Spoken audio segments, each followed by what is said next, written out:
All right, welcome back. Week 2 of the Ball Knowers podcast. Got Hendrick here and Thane here.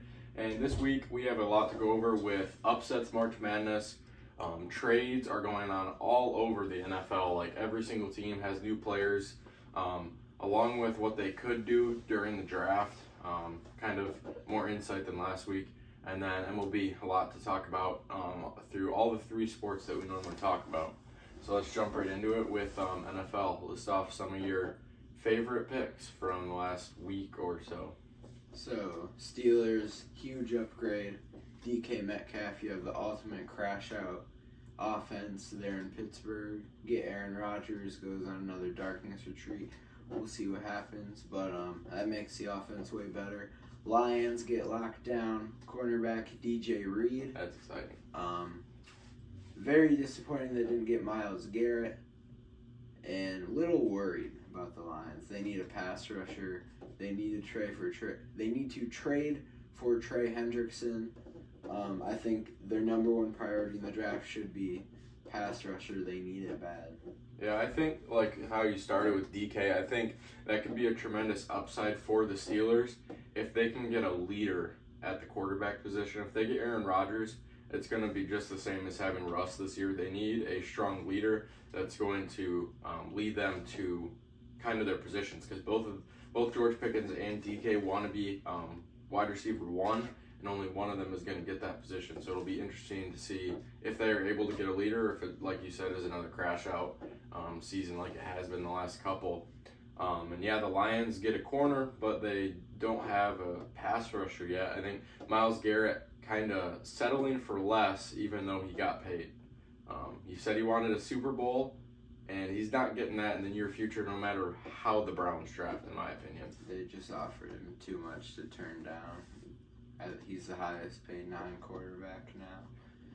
And the Lions released Darius Smith. Not sure what they're doing. You gotta think with that decision, that move, that there's something up their sleeve to do that. They're either thinking about drafting somebody, which as late as they draft, who knows who will even be left, but maybe a trade for Hendrickson, like you mentioned, could be interesting to see if they end up doing that or not. Let's hope. We'll see what that brings, but definitely something up their sleeve, whether it's good or bad. And then, obviously, lots of other trades. Justin Fields to the Jets. That, I feel like, will be a good team this year with Justin Fields. I really like Justin Fields as a quarterback. Very athletic. Going back to play with a former teammate in Garrett Wilson and a very good young team over there in New York. Yeah, reuniting him with GW could be pretty scary. Then you got Sam Darnold going to the Seahawks after Geno Smith got traded to the Raiders. I do not believe in Sam Darnold 1 inch. I think the Seahawks will regret that move immediately after year 1, and I think they will be searching for a quarterback in the 2026 draft. Don't like the move. 5 years, $100 million for a guy who's had 1 good season, and he fell apart in the playoffs in Week 18. So, I don't like the move. I still think that it could be a decent move with the wide receivers they have left, and they kind of needed somebody because they're too late to get one of the high quarterbacks this year. So that was kind of their desperation grab that has a possibility to have an upside that could lead the team. I don't think it will. I just think it has a possibility to, like a very low chance, and that was the best that they could do right now. They just have too many needs right now. I mean, you talk about that wide receiver room. They have like 2 wide receivers under contract with Jackson Smith, Najigba, and Jake Bobo. Have a decent tight end room, but Seattle fans might be going through it next year. I don't like them next year. Yeah. Speaking of wide receivers, though, we have Cooper Kupp leaving and a veteran coming in. Devontae Adams coming in is a big deal, I think.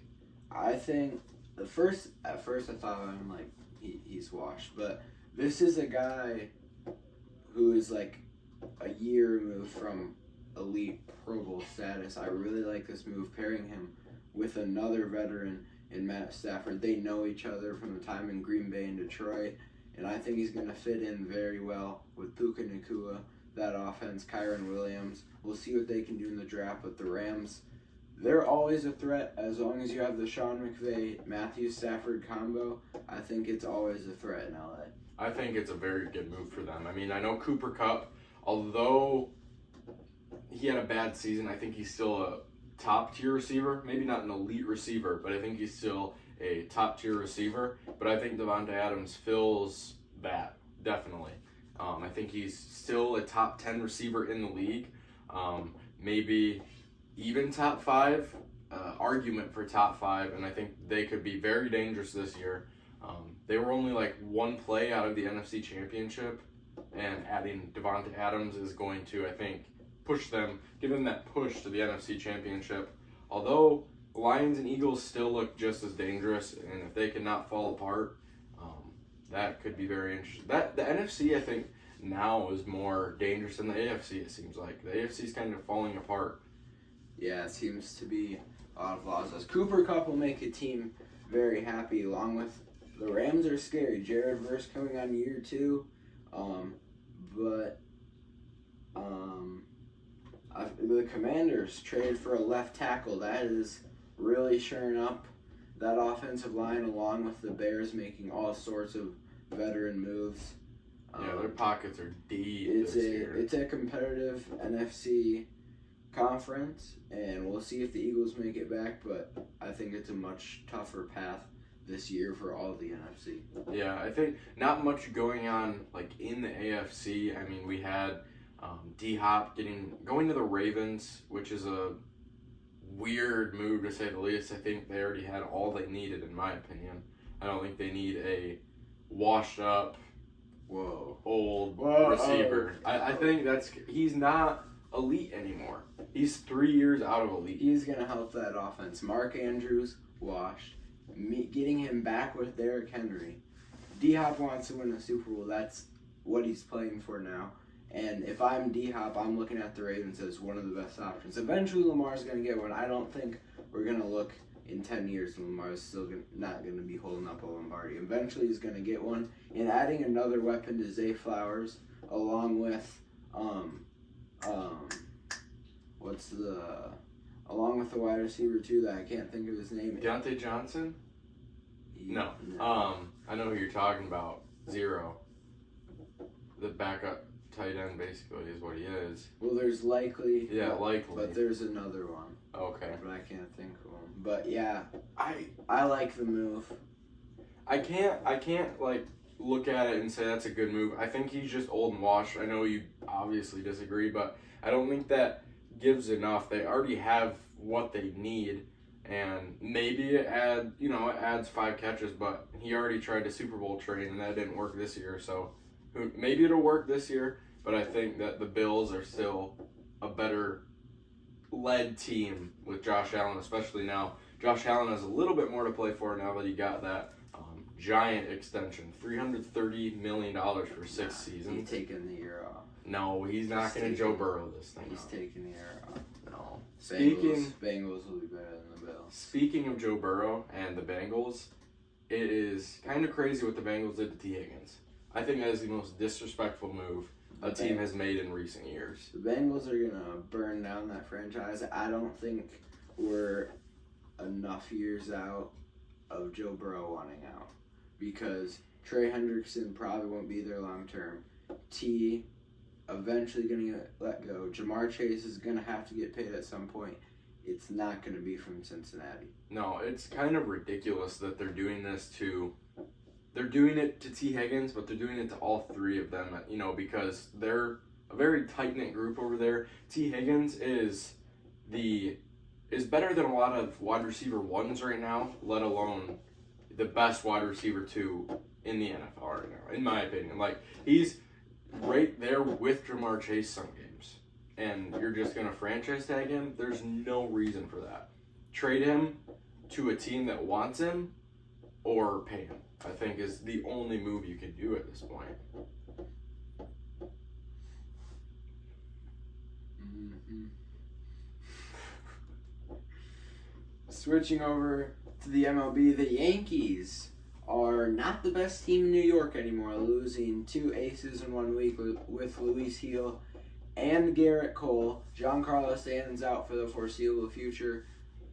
A lot of injuries over there in New York. Jedi Judge here, he might be getting assassinated. Not looking good over in the Bronx. Queens, though, Juan Soto hitting 400 in his brand new city in Queens. It is looking mighty fine for the Mets offense.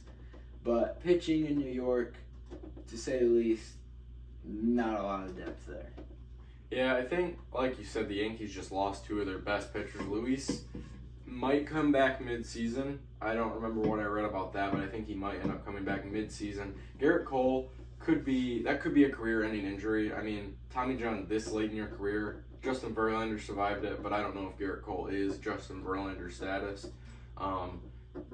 Luis might come back, but overall, the Yankees have lost a lot, but they still have 3 or 4 pitchers, like starters with rookies coming in, and with the big trade, I think that they could still be dangerous. Their offense is only losing Stanton at this point, and he could be back midsummer, right when they need him to come back for the playoffs. Yeah, they're only losing the ALCS MVP. It's not much. Will Warren should be a pretty good prospect from the Yankees on the pitching side, but I think they still could be good. I think it's all about chemistry. The bullpen looks pretty solid, but we'll see. Kind of funny how they went from looking like they were going up insanely to now they're kind of fizzing out. I think a lot of their injuries are hurting them, but they made enough deals to where they could still be dangerous, I think, in the AL. I think, but the Tigers also could give them a run for their money with what they've been showing with their new players and some of their old players showing up a little bit. Re-signing Flaherty, I think, was one of the biggest things they could do. Yeah, Flaherty, 4 scoreless innings in his latest spring training start. Torque hitting 300, not sure if it means anything. Max Clark, first spring training hit today, along with Kevin McGonigal. They're making a little impact. They're not going to make the team this year, but it's fun to see them. And then Jackson Jobe, he's coming. He will make the opening day roster, in my opinion. Gleyber Torres, bearded Gleyber. Y'all better watch out. It's over for the league if Gleyber gets hot, along with Riley Green, Kerry Carpenter. Detroit's coming. A full season of Kerry Carpenter with what he did at the end last year. You can start calling him Kerry Bonds. Yeah, I mean, this is going to be a dangerous team. A dangerous AL. I feel like a lot of it's switching. Dodgers are still going to be hot. The Diamondbacks are still going to be hot. But the AL, I think, lots changing over there. Who knows if Texas will make a comeback? They haven't really. They didn't show it last year, Texas but is coming. They could come back. Jacob deGrom growing the flow. They're going to be nasty this year. I would say, I saw it somewhere, they have the second best odds to win the World Series this year. I really like Texas with deGrom, Nathan Eovaldi. That's a scary lineup when right. Now, Adolis Garcia did go down with an injury, but that's a really good team not to be overlooked. They have a lot of skill over there, and like you said, not to be overlooked with what they did 2 years ago, as hot as they got. The Astros are not going to be the same team we've seen, losing a lot this offseason. Over in the East, Boston could be good. They've made some moves, but I think the AL East is still probably the Yankees. I think one of the most dangerous teams over in the NL East is probably the Braves. Braves fully healthy again is going to mean a lot. We'll see when Strider gets back. He'll probably be back April or May. Mm-hmm. But we'll see what the Phillies do. Really like the Braves, though. Yeah, we're going to be able to get to watch that game in a couple weeks. That'll be fun to watch a young, healthy, a lot of them haven't played in like a year and a half, 2 years, so they're going to be ready to go. They're going to be roaring to go, I think, early season there. Be a fun game to watch against the Marlins. So, moving over, it is officially March, one of the best months, March Madness. Auburn, number 1. Getting upset. No more by Alabama. And it's funny because Auburn fans like, hey, football season's over. It's time for Stev Archer, and then Alabama beats them. Duke's number 1. Cooper Flag carries Duke. And Michigan State, Michigan, little skirmish At the end at there, the end there. That was a fun little fight. Continues getting into fights. Go Blue, yes sir. Michigan, I think they're going to be a first round knockout. They're looking awful. Michigan State, though, They're going to be a high. They could make a run. Sweet 16, Elite 8, I think, at the very minimum. But something I'm looking at is Cooper Flag has gotten all the hype, as he should. He's done amazing. He's averaging close to 28-5, I think. So, like, a very good freshman season for him. But over at MSU, have you seen Richardson? He is tearing it up for them. A really, really good comeback win the other day against Iowa, and he's leading that team. I think Tom Izzo is letting him lead the team as a freshman, and Tom Izzo normally does not do that with a true freshman. And that is something to watch out for. When you have a freshman with that much skill and that much authority on the field to match it up with some really good seniors at MSU, that's dangerous. And Tom Izzo, he knows how to run a team, even though has a minor choking hazard when it comes to mid-March, early April some years, but we'll see what they can do this year.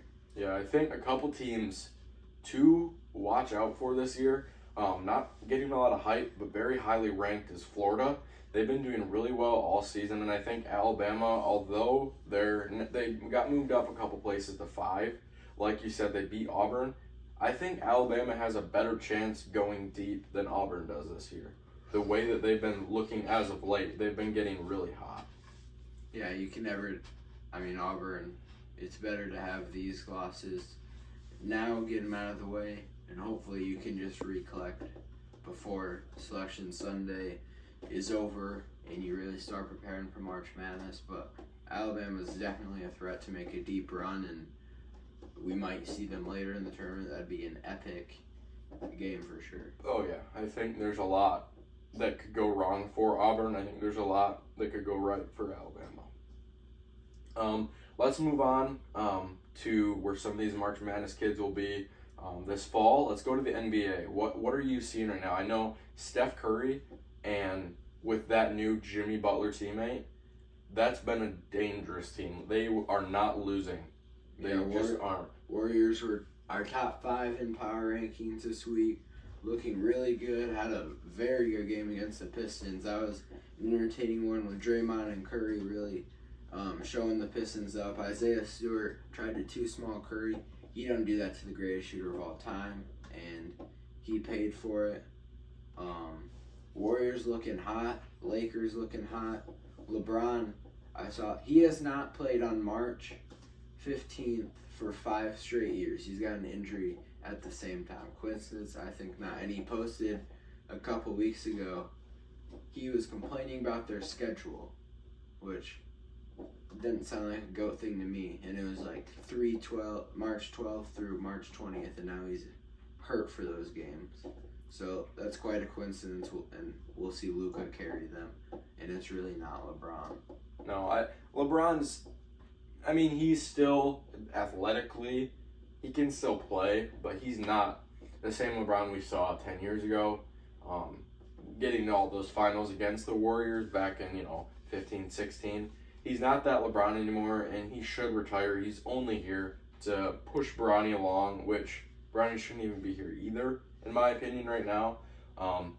But we can talk about those two teams being hot. The Thunder, and they're still crazy hot. He's gonna win. Shai will win the MVP. Yeah, MVP right there. Beat the Nuggets. Shai's got the MVP in the bag right now. Now back to Bronny. The brother is not good enough for the NBA. Stephen A. and LeBron got into it. I'm on Stephen A.'s side on this one. Me too. I agree with Stephen A. LeBron's a softie. Don't like LeBron. Yeah. But he's not a GOAT. He's kind of more of a mountain sheep, and if you ask me, he is not. He's kind of second tier to Michael Jordan. And as you heard Shaq say, we can start putting Steph Curry in that GOAT debate along with Kobe, LeBron, and MJ. I think that is very crazy for Shaq to say when he's played against or with all of those players. I don't know if we can put him in the debate. He's not number one. If we're like, stats do not matter, in my opinion, because you look at what LeBron did versus what MJ did. You look at the stats, LeBron's a better player. It's just not true. It's not close. And obviously we haven't watched the era of Michael Jordan, but it seems like a different game. And Curry's definitely made his case for top 5, top 3 all time. He's definitely passed Magic Johnson for the best point guard of all time. I don't think there's any debating that now. But as you were saying, you look at Michael Jordan's stats, and then you compare them with where LeBron was at 15 years. It's no comparison. And Michael Jordan, he went to 6 finals and he won 6. LeBron's lost 6. There's no, that's crazy. They've lost 6 collectively and they've all been LeBron. There's no comparison from LeBron to MJ. MJ is clearly the best.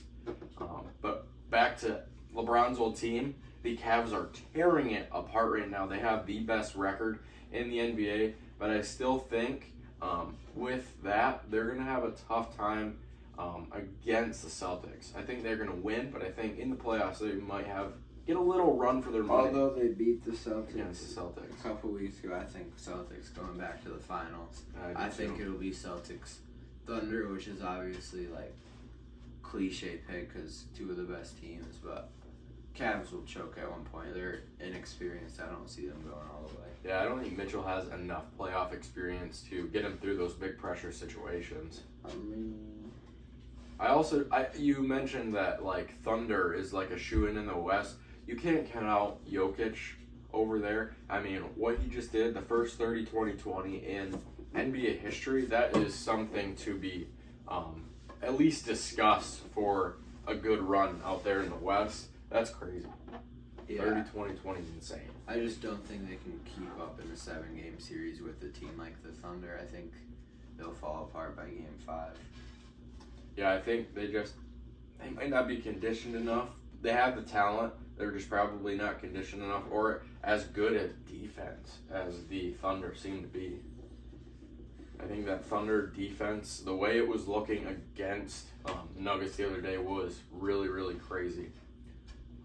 But yeah, overall, kind of a crazy week in sports with all the NFL trades to the upsets in March Madness. Just a lot has been going on. And about another week and a half when we got MLB kicking off and playoffs. Week from today, the Tokyo series, official kickoff of MLB season. So that should be fun. Dodgers, Cubs. And then March Madness Selection Sunday, 5 days away from this recording. And NFL draft coming up in a month and a half. So entertaining for sure. Oh yeah, that draft will be interesting. I'm kind of leaning towards. I would love to see a Travis Hunter number 1, but I think Sugar will probably fall to 3 because he's not going to want to play for the number 1 pick. He wants to play for the Giants. It's pretty clear. So I think Cam Ward or Travis Hunter will go number 1, and I think Ashton Genty, if he isn't, should go in the top 10 for sure. Should go. I don't know if he will, but I think he should. He did very well this year. Second greatest running back season in college history, in my opinion. I would put Abdul Carter over Travis Hunter in the draft. He'll probably go first or second. I don't see him even falling to 3. I think it'll be Cam Ward, Abdul Carter, Shadur Sanders. I think Mason Graham has a very high chance to make top 5 there, too. Yeah, Mason Graham will go 5 to the Jaguars. And then it's literally written in the stars. Jackson Dart will be a Pittsburgh Steeler. There is nothing I'm more confident about. If they spend their first round pick on something else after the moves they made, I would be shocked. That just seems like a match made in heaven. They need a mobile quarterback. They had one. They wasted him. Justin Fields, they wasted him, benched him. Jackson Dart is their chance. With DK Metcalf and George Pickens would be scary. Not a Steelers fan, but I would love to see that happen. Yeah, they need a good quarterback. I'm very mad at what they did to Justin Fields. He was the far superior quarterback over there in Pittsburgh above Russell Wilson. At this moment in time, maybe not historically, at this moment in time, Justin Fields is 10 times the quarterback that Russell Wilson is. And that's kind of showing for what the Jets decided to do. They got rid of a veteran and they signed a young future superstar is my prediction, I think. So, yeah, it'll be interesting to see what happens in the fall when NFL kicks off and we start seeing what goes on. So, yeah, interesting week around sports, and I'm sure there's only more to come, and we will be here to update you on that next week. So stay tuned, guys. This is the Ball Knowers Podcast. Make sure to hit that red subscribe button. Stay tuned. We will update you on the sports next time. See you.